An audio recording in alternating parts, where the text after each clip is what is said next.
Welcome. Today we're going to dive into a skill that honestly can make or break any project you ever work on, estimating costs. And look, this isn't about being a math whiz in a spreadsheet. This is about strategic thinking. It's about turning a plan on paper into a real-world, financially sound success story. So let's get right into it.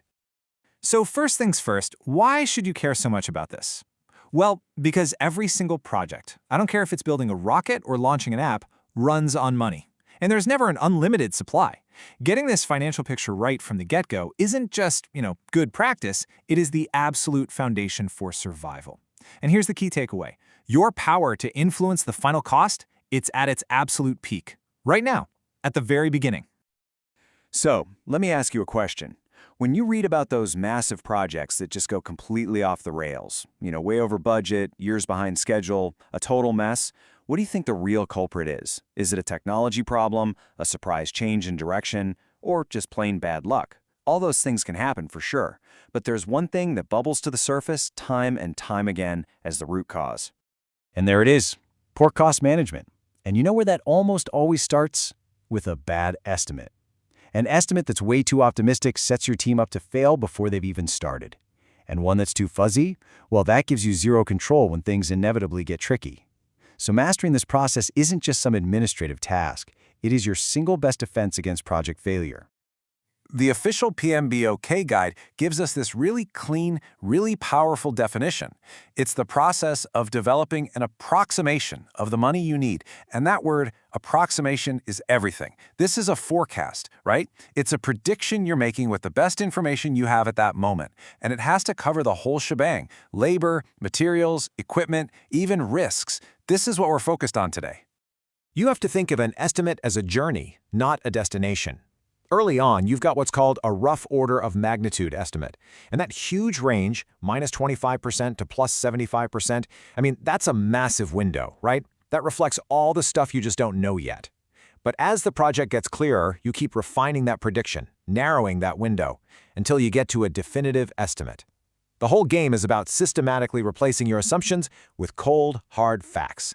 So here's our game plan for this explainer. We're going to start with the foundation, the inputs you absolutely need. Then, we'll open up the estimator's toolkit and look at the core techniques. After that, we'll see how to sharpen those numbers with some smart data analysis. We'll wrap up with the outputs, the actual things you create, and then I'll leave you with one final thought. All right, let's jump into section 1. Look, you just can't build a credible estimate on a foundation of pure guesswork. It's garbage in, garbage out. So the quality of your estimate is a direct result of the quality of your inputs. Think of these as the must-have ingredients for a solid financial plan. We'll split them into two camps: the project directives and the guiding frameworks. First up are the project directives. These are the documents that tell you what exactly you're building.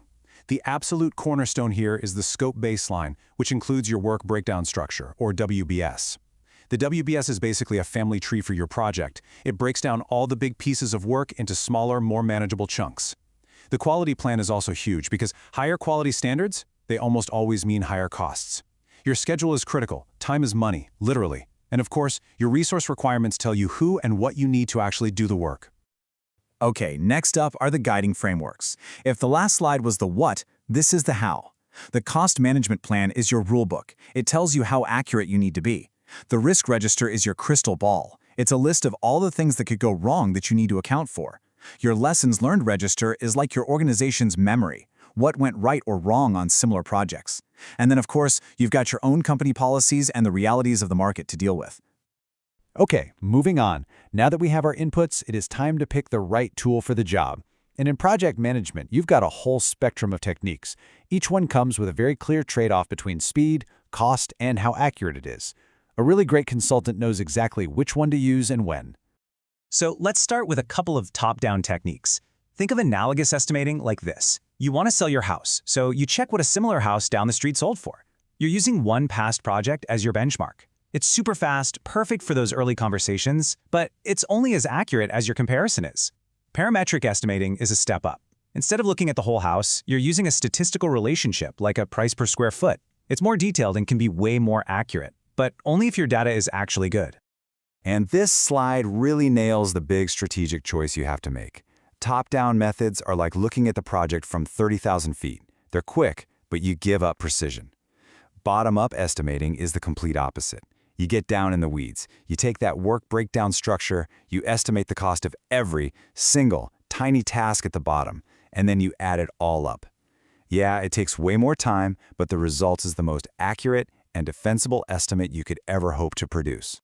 But what about all the uncertainty in the world?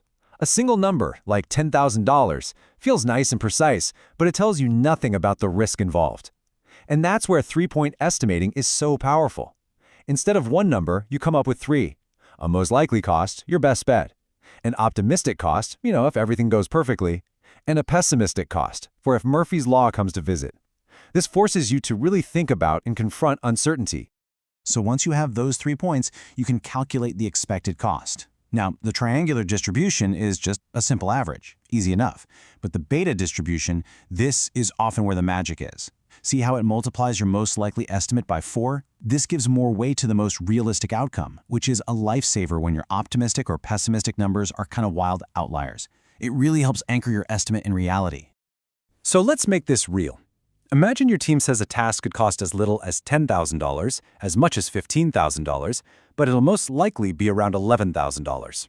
Okay, we plug those numbers into that beta formula, and boom, we get an expected cost of $11,667.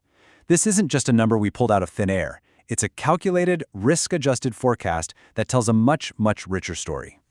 Now, once we have our raw numbers from the toolkit, we are not done, not even close. The next step is to stress test them, to refine them. This is where we add layers of realism and defensibility, and we turn a simple calculation into a genuinely robust financial model for our project. One of the most important techniques here is reserve analysis. Every project has risks you've already identified, those things in your risk register. You know they could happen, but you don't know for sure if they will. These are your known unknowns. So reserve analysis is the process of setting aside a specific budget, a contingency reserve, just in case those specific risks actually happen. Now here's the key. This is not a slush fund. It's a calculated buffer for specific identified threats. And this chart makes it perfectly clear. You start with your base cost estimate. That's the sum of all your individual tasks. Then you strategically add the contingency reserve right on top of it. That grand total becomes your cost baseline. This is the realistic, risk-adjusted budget that you'll actually measure your project's performance against. It's an honest acknowledgement that, stuff happens. Okay, we're in the home stretch now. We have gathered our inputs, we've used our strategic tools, and we've analyzed the results. So, what do we actually deliver at the end of all this? Well, the output here is more than just a number. It's a set of documents that tells a complete, defensible financial story. Of course, the main output is the cost estimate itself. This is your quantitative bottom line. But look closely. A really mature professional estimate is never just one single number. It's presented as a range. That plus or minus 10%, that's you communicating your confidence level to your stakeholders. It manages their expectations by signaling, hey, we expect the final cost to land somewhere inside this controlled window. Now, this document right here, this might be the most valuable thing you produce in this entire process, the basis of estimates. If the cost estimate is the what, this document is the how and the why. This is the difference between a guess and a professional judgment. Seriously, imagine trying to defend your budget to a senior leader when you can't even remember the assumptions you made 6 months ago. Without this, your number is just floating out there. With this, your estimate has credibility. It is completely defensible. So, let's bring it all home. We've just walked through the entire structured process for estimating costs. We started by building that solid foundation of inputs. We picked the right strategic tools, carefully balancing the need for speed with the need for accuracy. We then refined our numbers to account for risk, and finally, we crafted outputs that tell a complete and credible financial story. And I'll leave you with this one final thought. When you present that cost estimate to your team, to your stakeholders, what are you really giving them?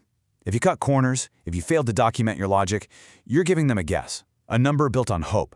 But if you followed a rigorous, disciplined process like the one we just covered, you're providing something so much more powerful. You're giving them a strategic commitment, built on professional diligence that will actually guide your project to a successful end.